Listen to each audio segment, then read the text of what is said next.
زہر کھاتا ہے رگے خاشاک میں جس کا لہو، جس کے دل کی آنچ بن جاتی ہے سیل رنگ و بو۔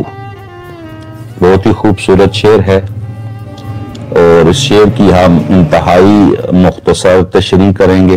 لہر کہیں گے موج کو، تلاطم کو، اور رگ کہتے ہیں اس میں خون دوڑتا ہے، یعنی وہ تار، وجود کا وہ حصہ جس میں خون دوڑتا ہے اس کو ہم کہتے ہیں رگ۔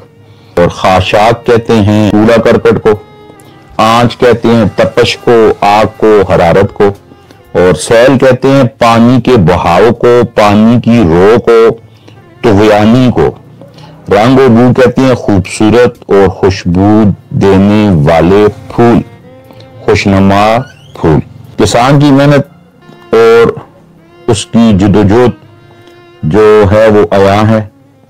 خوش درختوں کے پتوں اور تنوں میں جو زندگی دوڑ رہی ہوتی ہے یہ کسان ہی کی محنت ہوتی ہے، اور کسان کا پسینہ، تھکن پھلوں میں، پھولوں میں خون کی مانند دوڑتی ہے۔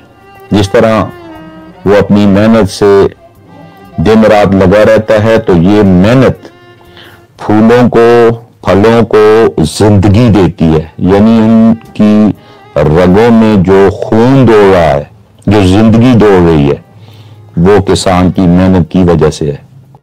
کسان دل سے اور لگن سے کھیتوں میں کام کرتا ہے، اسے اپنے کام سے عشق ہوتا ہے، اس کے دل کی یہی گرمی، یہی حرارت اور کام سے عشق خوبصورت رنگ و بو کی صورت میں سامنے دکھائی دیتا ہے۔ کسان کی محنت، اس کی دن رات کی جدوجہد کا ثمر کیا ہے کہ آپ کو لہلہاتے ہوئے سرسبز و شاداب کھیت نظر آتے ہیں۔ اگر کسان محنت نہ کرے تو یہ لہلہاتے ہوئے سرسبز و شاداب کھیت بھی آپ کو دکھائی نہ دے۔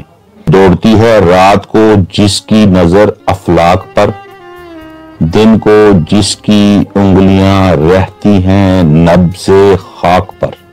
فلک کی جمع افلاک یعنی آسمان، نبض خاک زمین کی حالت کہ آیا زمین میں اس وقت بیج ڈالنا ہے، نہیں ڈالنا، زمین اس وقت بیج کو قبول کرے گی یا نہیں کرے گی، یعنی زمین کی حالت کیسی ہے، کیا وہ پیداوار دے گی یا نہیں دے سکے گی۔ دن کو جس کی انگلیاں رہتی ہیں نبض خاک پر، یعنی خاک کو وہ جانتا ہے۔ کسان اگر دن کو کھیتوں میں محنت کرے، کام کرے، تو رات کو بھی وہ زمینوں کے بارے میں ہی فکر مند اور سوچوں میں ڈوبا رہتا ہے۔ یوں لگتا ہے کہ رات کو کسان سو رہا ہے، لیکن حقیقت میں وہ سو نہیں رہا، وہ فکر مند ہے اور اپنی زمینوں کے بارے میں ہی سوچتا رہتا ہے۔ اس کی نظر آسمان پر ہوتی ہے، لیکن وہ ذہنی طور پر اپنے کھیتوں میں گھوم رہا ہوتا ہے۔ وہ سوچتا ہے کہ آج اس نے جو فصل کاشت کی ہے یا زمین جوتی ہے اس میں آگے اب کیا کرنا ہے، وہ زمین کی صلاحیت جاننا چاہتا ہے۔ وہ فصل بونے کے بعد کتنے دن مزید فصل کی تیاری کے لیے دن رات ایک کر دیتا ہے۔